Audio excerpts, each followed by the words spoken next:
Buenas tardes, doctor Salí, compañeros de aula, público en general. Mi nombre es Juan Carlos Mayaudón, yo soy estudiante de la Escuela de Derecho de la Facultad de Ciencias Jurídicas y Políticas de la Universidad Bicentenaria de Aragua. Y hoy vengo a compartir con ustedes un tema bastante interesante denominado proceso de cadena de custodia en Venezuela. Es importante que yo les mencione que el manual de cadena de custodia de pruebas físicas en Venezuela pasó por una reforma desde el anterior o el principal que se hizo en el año 2012, finales del año 2011, principio del año 2012. Se escribió el primer manual de cadena de custodia de pruebas físicas en Venezuela y bueno, hubo algunos motivos que conllevó a la reforma de este manual y el que tenemos vigente actualmente es el año 2017. Los motivos generales, disculpe, de esta reforma, a mi manera de ver, son tres. Pues el primero de ellos es que el manual había que adecuarlo a estas normas legales venezolanas, a la vigencia de ellas, y el principal de ellos es el Código Orgánico Procesal Penal, que es del año 2012. El manual fue hecho meses antes y entonces por supuesto había que adecuarlo a este nuevo Código Orgánico Procesal Penal. En segundo lugar, bueno, la existencia de leyes internacionales y de cadena de custodia y de procedimientos internacionales que de alguna manera tienen técnicas más actualizadas, técnicas más avanzadas y que nosotros, bueno, es importante que veamos qué están haciendo los demás países que son competentes en el área para tomar lo bueno, pues. Y en tercer lugar, que en Venezuela, bueno, se han cometido errores y se cometieron errores en el pasado en los distintos procedimientos en la cadena de custodia y que valió la pena este nuevo manual para poder modificar o poder construir unos procedimientos y poder enmendar de alguna manera esos errores, ¿no? ¿Quiénes fueron estos organismos venezolanos que se reunieron para discutir cuáles eran las deficiencias de estos procedimientos y qué era lo que se iba a implementar? Bueno, básicamente está el 6CPC, que es el Cuerpo de Investigación Criminalística y Penales en Venezuela, que se encarga de todas estas investigaciones penales, ¿verdad? Está la Guardia Nacional como organismo de apoyo, de soporte, está la Defensoría Pública, está el Ministerio Público como el ente, digamos, principal en la emisión de este nuevo manual, y ellos deciden actualizar el manual con la misión de que el Estado venezolano garantice principalmente los derechos humanos. En segundo lugar, que garantice el debido proceso, que garantice que todas esas actividades que se realizan, todas esas fases que se cumplan o procedimientos en la cadena de custodia sean transparentes y generar lo que se conoce como una confianza institucional. ¿Para qué? Para administrar una justicia, ¿verdad?, que sea acorde, que sea adecuada con los tiempos actuales. Entonces, en términos generales, el manual sufrió básicamente una modificación en el enfoque. Ahora se trae un enfoque, como el manual es un enfoque, o la cadena de custodia es un enfoque que se entiende como un sistema general. No hay nada que esté separado, todo es un todo, pues. Y tiene un enfoque con procesos que están perfectamente estructurados. ¿Cómo inicia una cadena de custodia? Bueno, inicia cuando se informa de un posible hecho punible y llegan los investigadores posiblemente sean del 6CPC, y ellos activan en ese momento una serie de procedimientos. Ahí es cuando comienza la cadena de custodia. Lo primero que se hace es el resguardo del sitio del suceso, ¿verdad? Luego viene una segunda etapa, que es una fase de obtención de las evidencias, que es una fase inicial. Esa obtención se puede obtener de cuatro maneras: una obtención técnica, por aseguramiento, por consignación o por derivación, que lo vamos a ver más adelante con algunos ejemplos. También el manual contempla una disposición final que antes no estaba muy claro, y qué es lo que se iba a hacer con estas evidencias en el momento que haya terminado el juicio. Pues ocurrió una sentencia y qué vamos a hacer con la evidencia. En el caso que sea un teléfono, que sea un vehículo, ese vehículo se va a devolver o se va a destruir, o si esa evidencia fue consumida en el momento que hizo el peritaje, en el caso de semen, en el caso de sangre, ¿okay? En el caso de drogas, de psicotrópicos, bueno, lógicamente hay una destrucción de esa evidencia, no se va a devolver. El manual también contempla 3 procedimientos continuos que lo vamos a ver en una transparencia que le traigo, donde están perfectamente especificados. También habla de una colección por reproducción, que es básicamente cuando esa evidencia es demasiado grande y no se pueda trasladar a un laboratorio porque es enorme, o que sea una evidencia que se corre el riesgo que se vaya a degradar en el transcurso, en el traslado. Entonces, bueno, se hace la necesidad de hacer una colección por reproducción, que es sencillamente que incluir fotografía de todas esas evidencias, o pueden ser videos, o pueden ser moldes que se hagan con yeso, de tal manera de generar una evidencia que se reprodució y se va a trabajar como cualquier evidencia normal, va a tener un rotulado y va a ser trasladada de esa manera. Se incluyeron también algunos flujogramas en estos nuevos manuales, el uso de los flujogramas, con la intención de ¿qué? De mejorar la comprensión de lo que se cree que sucedió en el hecho, y se diseñaron unas nuevas planillas de registro de cadena de custodia, que es la que venimos trabajando ya desde la sumativa anterior.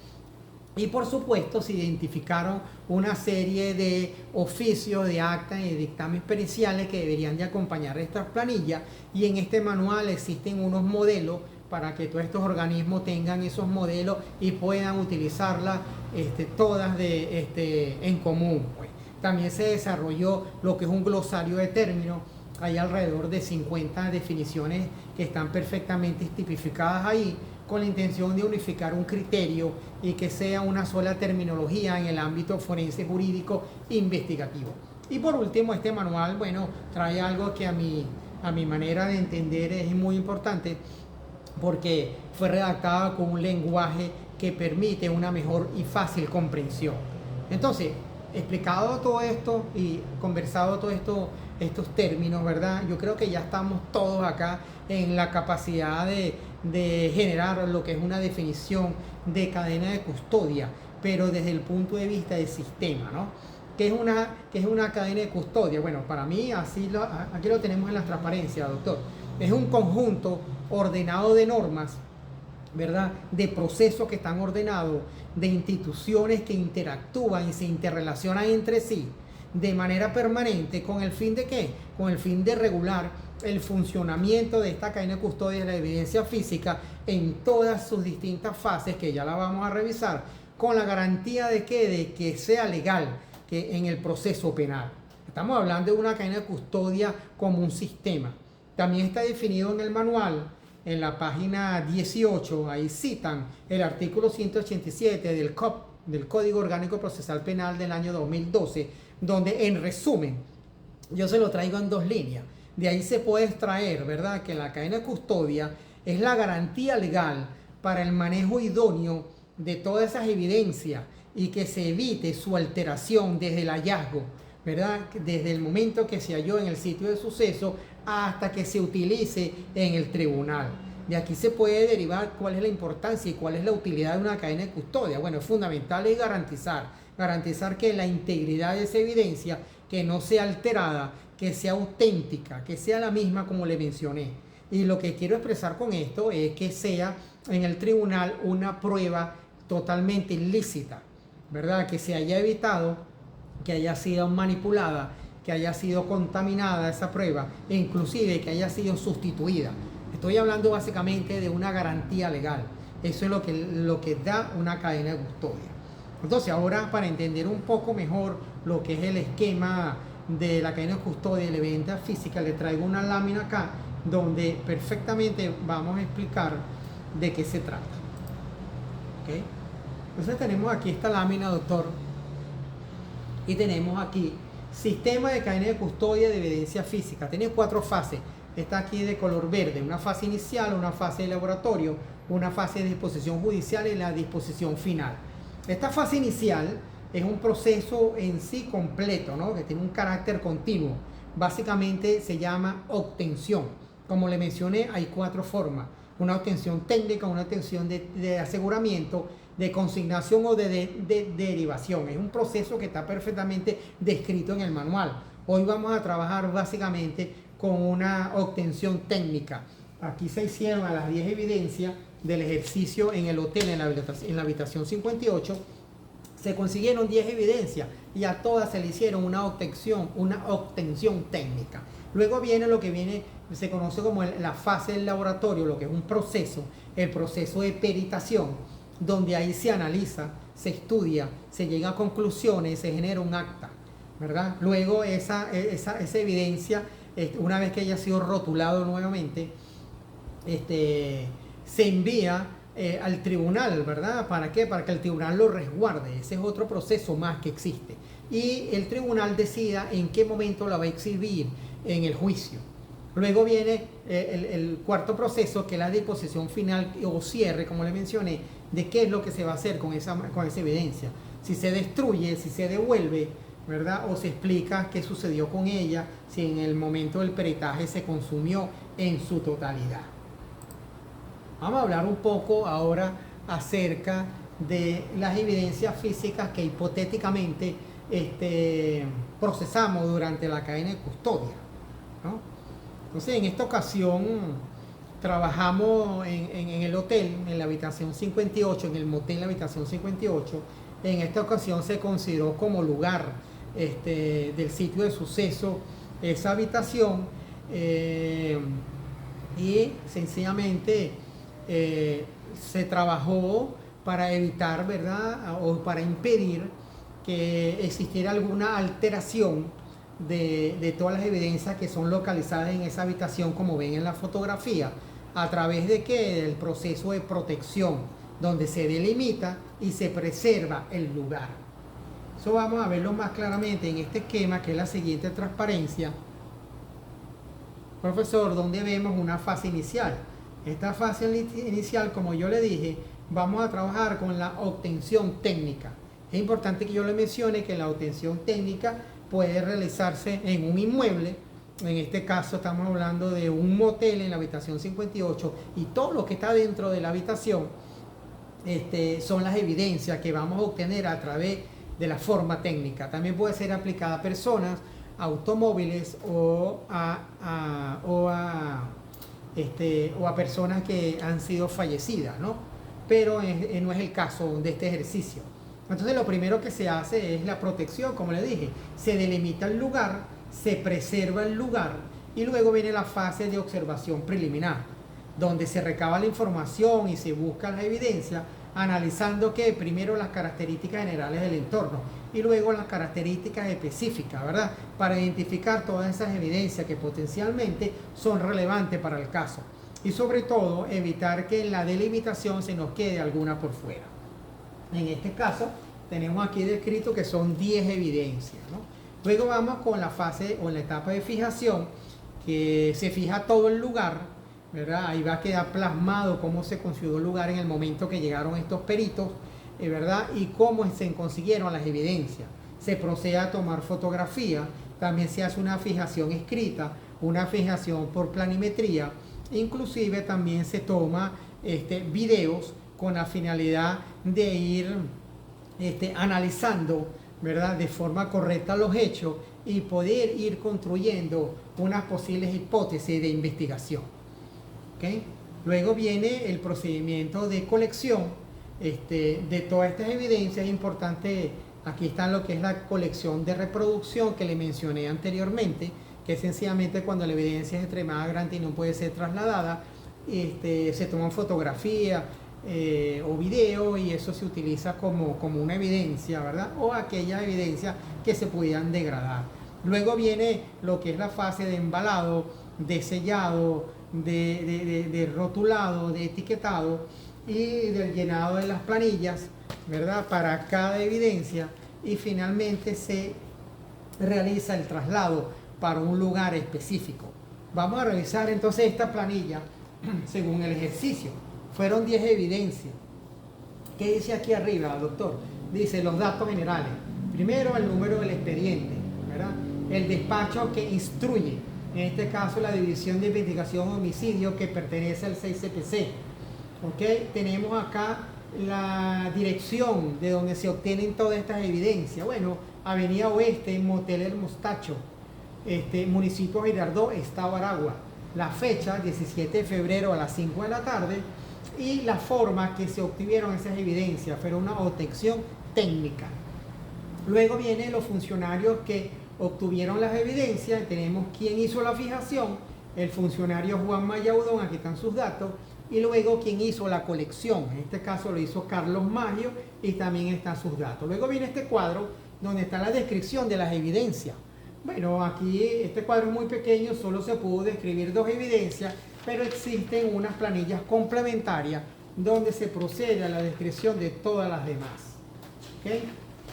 Seguidamente viene lo que es la transferencia de la evidencia, y se informa por qué se traslada, y se traslada básicamente para que le hagan un peritaje en un laboratorio, el laboratorio del 6CPC. ¿Quién hace la entrega? Bueno, el mismo perito que hizo la colección, que es Carlos Maggio. ¿Y quién lo recibe? Otra perita, en este caso es Lice Marín, que es de la división de laboratorio del 6CPC. Si revisamos acá donde está la evidencia de la navaja, que es la que vamos a trabajar, aquí se ve que la navaja es la evidencia número 7, que se consigue bajo de la cama. ¿Cómo se describe esto? Bueno, se describe así: un arma blanca de tipo navaja plegable con una hoja metálica de aproximadamente 8 centímetros de longitud, de un solo filo y de una punta aguda. Presenta un mango de material sintético de color negro con una textura antiadherente. Se observa en la navaja una mancha de color pardo rojizo, que presumimos que es sangre, en la base de la hoja. Se encontró la navaja abierta y estaba localizada en el interior de la habitación 58, específicamente debajo de la base de la cama, a 40 centímetros de la pata posterior izquierda y a 1.2 metros de la pared lateral de la habitación. Aquí está todo descrito de cómo se consiguió cada evidencia y la descripción de cada una de ellas. Ahora, ¿qué sucede con esta evidencia en el caso de la navaja? Bueno, es trasladada al laboratorio para que le hagan el peritaje. ¿Okay? Vamos a pasar entonces a la fase de laboratorio, doctor, que lo tenemos acá. ¿Y qué es lo que sucede primero? Bueno, sucede es una resección. Esa resección, la evidencia que viene del sitio de suceso, se verifica, se revisa, se verifica y se procede a su registro, ¿verdad? Luego se le designa un técnico para que haga el peritaje. Esa designación puede ser de forma manual o puede ser automatizada, dependiendo de la oficina. Seguidamente viene la etapa de peritaje, donde la evidencia es valorada, es analizada, es descrita. Luego viene la interpretación de todos esos resultados, se emiten las conclusiones y por último se emite lo que es el acta o el dictamen de peritaje, que finalmente va a ser remitido, ¿verdad?, previa embalaje y rotulado en este caso al tribunal. ¿Okay? Es importante que le mencione que en el laboratorio, en el caso de la navaja, ¿verdad?, ocurre lo que es una obtención de una nueva evidencia por derivación. Aquí está el ejemplo, doctor. La navaja, bueno, como le mencioné, está descrito acá como evidencia número 7 y se describe que presuntamente hay una mancha de rojizo pardo oscuro en el hoja de la navaja que ya está seca. Entonces hay que hacer una separación de esa nueva evidencia a través de un proceso de obtención que se llama derivación, como les mencioné, y se hace en el peritaje, se hace por separación. ¿Okay? Se utiliza una hojilla bastante afilada, se hace un raspado y se va obteniendo. Luego se fija a través de fotografía y se hace una descripción escrita, se embala, se rotula, ¿verdad?, cumpliendo con todas las normas del procedimiento, y es trasladada junto a las demás, en este caso al tribunal, ¿ok?, a través de la derivación. Entonces vamos a pasar a la siguiente fase, que es la disposición judicial, que es donde se recibe estas evidencias de parte del laboratorio para que el tribunal, primero que nada, haga un resguardo judicial en una zona que el tribunal considere pertinente, y luego la va a exhibir en el momento que sea necesario, en la audiencia que se necesite, y va a ser manejada por el juez, va a ser manejada por el fiscal que está acusando, y va a ser manejada por el abogado defensor,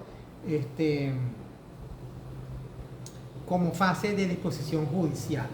Luego que termina el juicio, hay un veredicto, culpable o no culpable, viene lo que es la fase de cierre, la fase final, donde es un procedimiento, como le mencioné inicialmente, está estipulado en el manual, donde hablan qué se va a hacer con esa evidencia, si esa evidencia va a ser devuelta, ¿verdad? Si va a ser destruida, en el caso de que sea una evidencia, un celular, un equipo de sonido, lógicamente va a ser devuelto a la persona que le pertenece, pero si estamos hablando de psicotrópicos, estamos hablando de kilos de droga, entonces van a ser destruidas. En este caso la navaja, que se utilizó para un hecho punible, en teoría, seguramente el juez va a mandar a que se destruya, pues. También puede ser que ese peritaje, en el caso de la sangre que se utilizó como muestra derivada, haya sido consumida en el momento que se hizo el peritaje. Entonces, bueno, sencillamente se elabora un acta de disposición final y se entrega o se destruye o se hace lo que se decida, que decida el tribunal con esa evidencia. Esto es lo último que yo quería comentarles, doctor.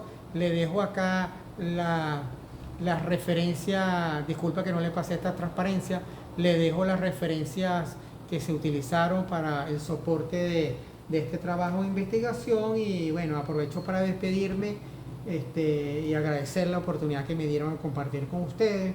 Muchas gracias por todo, hasta próximas oportunidades. Juan Carlos Mayaudón, a su orden. Saludos.